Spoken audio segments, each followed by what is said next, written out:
Hi everyone, I am doctor Priyanka और आज हम डिस्कस करने जा रहे हैं बहुत ही इंपॉर्टेंट टॉपिक ऑफ इकोनॉमिक्स जिसका नाम है Lindell tax. What do you mean by Lindell tax? Lindell tax से आप क्या समझते हैं? LINDHAL, Lindell tax.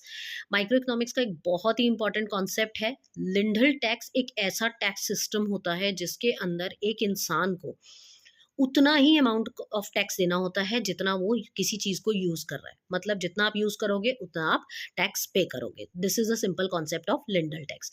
Let me read it for you. It is a tax system that requires individual to pay for public good based on their marginal benefits. Public good means what? वो good जो सरकार आपको दे रही है। अब जैसे street light हो गया, पार्क हो गया, चैरिटेबल हॉस्पिटल्स हो गए, ये सब आपके पब्लिक गुड है। पब्लिक गुड के लिए जितना आप यूज कर रहे हो उतना ही आप टैक्स दो। This is the concept of Lindahl tax.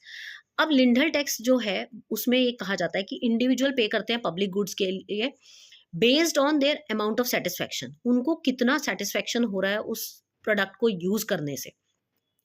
They receive from consuming an additional unit of good. मतलब अगर मैं किसी एक चीज का एक और यूनिट यूज करूंगी तो मैं उसके लिए पे करूंगी।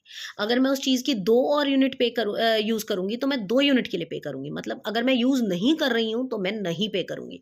ये बहुत ही एक बढ़िया सिस्टम है टैक्सेशन का जिसमें हर किसी को सेटिस्फेक्शन रहती है कि मैंने जो यूज किया इसलिए मैंने टैक्स पे किया। ये डिजाइन ही किया गया मैक्सिमम एफिशिएंसी के लिए। क्यों किया गया? ताकि लोगों को दुख ना हो। आज अगर मैं किसी पार्क में जाके बैठती ही नहीं हूँ और मुझे उस पार्क के लिए पे करना पड़े तो मुझे तकलीफ होगी। और अगर कोई किसी इंसान को उस पार्क की बहुत ज़्यादा नीड है, उसे डेली चाहिए पार्क वॉक करने के लिए या समथिंग, तो वो उसके लिए ज़्यादा भी पे करने को तैयार है। तो नुकसान कुछ नहीं है इसमें। इसमें इनफैक्ट एक ऐसे हो जाता है कि जो यूज़ कर रहा है वही पे कर रहा है। तो it is design to maximize efficiency for each individual. हर इंडिविजुअल के लिए एक मैक्सिमम एफिशिएंसी आ जाती है और इंश्योर करता है कि पब्लिक गुड मैक्सिमम लेवल तक, ऑप्टिमल लेवल तक आपको प्रोवाइड हो जाए। इसका जो ऑप्टिमम लेवल होता है पब्लिक गुड का, ये तब आता है जब एक इंसान विलिंग होता है पे करने के लिए। सपोज अगर मैं स्ट्रीट लाइट की बेनिफिट के लिए महीने के 100 रुपये भी देने के लिए तैयार हूँ, क्योंकि मेरे घर के नीचे बहुत अंधेरा रहता है और वो स्ट्रीट लाइट मेरे घर को बहुत हेल्प करती है, तो मैं उसके लिए 100 रुपये महीना भी पे करूंगी।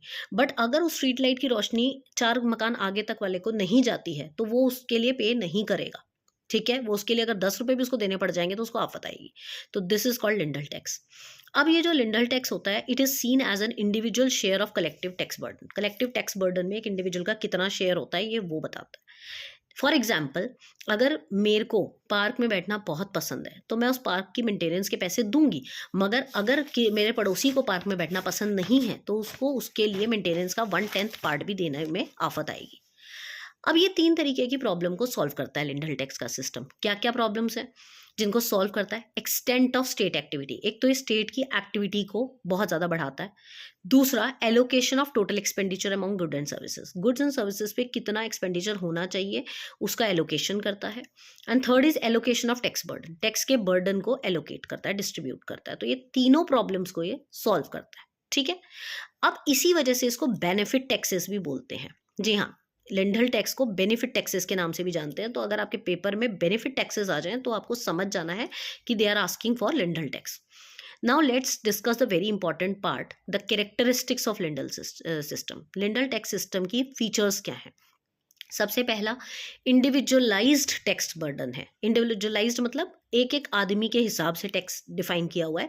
तुम्हें इतना देना, तुम्हें इतना देना, तुम्हें इतना देना। तो this is called as individualized tax burden. इसमें क्या है, सब पार्ट्स में कस्टमाइज्ड आपके कंट्रीब्यूशन है। आपको जितनी जरूरत है आपने उतना दे दिया, मेरे को जितनी जरूरत है मैं उस हिसाब से दे दूंगी। दूसरा, टेलर टू प्रेफरेंसेस। टेलर किया जाता है मतलब टेम्परिंग की जाती है कि मेरे को हर किसी के लिए 5 था, मगर मैं ज़्यादा यूज़ कर रही हूँ तो मैं 6 दे दूंगी, मगर ये कम यूज़ कर रहा है तो ये 4 दे देगा। ऐसे फेयर है, काफ़ी फेयर है, क्योंकि जो जितना यूज़ कर रहा है उसके हिसाब से पे कर रहा है। Second point is marginal tax rates. इसमें एडिशनल टैक्स रेट्स होते हैं। एडिशनल मतलब आप एक एडिशनल यूनिट के लिए पे कर रहे हो। अगर आप 2 ही यूनिट यूज़ कर रहे हो तो आप 2 यूनिट के लिए पे करोगे। अगर आप 10 यूनिट यूज़ कर रहे हो तो आप 10 यूनिट के लिए पे करोगे। Then again another is progressive tax system. ये एक प्रोग्रेसिव टैक्स सिस्टम है। प्रोग्रेसिव क्या होता है? जो विलिंगनेस अगर बढ़ेगी तो टैक्स का रेट भी बढ़ेगा, विलिंगनेस कम होगी तो टैक्स का रेट भी कम होगा। This is called progressive system. हमारे इंडिया का टैक्स सिस्टम भी प्रोग्रेसिव है। उसके बाद सोशल वेलफेयर मैक्सिमाइजेशन, ये सोशल वेलफेयर को भी मैक्सिमाइज करता है। कैसे करता है सोशल वेलफेयर को मैक्सिमाइज? ये एफिशिएंट रिसोर्स एलोकेशन करता है, मतलब जहाँ पर ज़रूरत है वहीं पर। अब स्ट्रीट लाइट जल रही है, आगे के 4 मकानों को रोशनी नहीं आ रही, उनको वो टैक्स नहीं दे रहे। मेरे को रोशनी आ रही है, मैं टैक्स भरूँगी, बहुत खुल के भरूँगी। तो एफिशिएंट रिसोर्सेज़ का यूटिलाइज़ेशन होता है, जहाँ जिसको ज़रूरत है उसी को मिलता है। एंड सोशल वेलफेयर मैक्सिमम करता है ये। उसके बाद है इंफॉर्मेशन रिक्वायरमेंट। इसकी एक और फीचर ये है कि इसके लिए डाटा बहुत कलेक्ट करना पड़ता है स्टेट को, क्योंकि डाटा कलेक्ट करेंगे तभी तो डिसाइड कर पाएंगे who will pay. Then administrative complexity, इसमें एडमिनिस्ट्रेशन की कॉम्प्लेक्सिटी बहुत ज़्यादा रहती है, क्योंकि कैलकुलेशन का बर्डन बहुत ज़्यादा बढ़ जाता है। टैक्स लाइबिलिटी किसके ऊपर रहेगी, किसके ऊपर नहीं रहेगी। दूसरा, मॉनिटरिंग का काम बहुत ज़्यादा बढ़ जाता है, किसने दिया, कितना दिया, ये सारी चीज़ें कैलकुलेट करनी पड़ती है। Last but not the least is fairness and equity. काफ़ी फेयर टैक्स सिस्टम है, हम खुद कहते हैं कि इसमें पार्शलिटी नहीं है। कई बार दिल दुखता है कोई चीज़ हम नहीं भी यूज़ करते हैं, still we are paying taxes, तो वो नहीं है। यहाँ फेयरनेस है, इक्विटी है, और रीडिस्ट्रीब्यूशन होता है हर बार। जितना आपने लिया सामान, उतने का आपने टैक्स पे किया। तो बहुत ही सिंपल सिस्टम है लिंडल टैक्स का, और ये पेपर में पक्का वाला क्वेश्चन है जो पेपर में आएगा ही आएगा। और इसका रिलेशनशिप पब्लिक गुड से भी पूछ लिया जाता है, तो पब्लिक गुड के ऊपर ही लिंडल टैक्स सिस्टम बना हुआ है। आप इसमें अगर ये क्वेश्चन आ जाता है तो पहले पब्लिक गुड को एक्सप्लेन कर दें, फिर लिंडल टैक्स को एक्सप्लेन करें, इसका दूसरा नाम बेनिफिट टैक्सेस बता दें, इसका मीनिंग समझा दें, और साथ साथ इसकी कैरेक्टरिस्टिक्स बता देंगे, तो आपका आंसर फुल फ्लेश्ड 15-20 नंबर का तैयार हो जाता है। उम्मीद करती हूँ आपको ये क्वेश्चन समझ आया होगा, और इस प्लेलिस्ट में आपको सारे माइक्रो इकोनॉमिक्स के वीडियोज़ जो हैं मिल जाएंगे।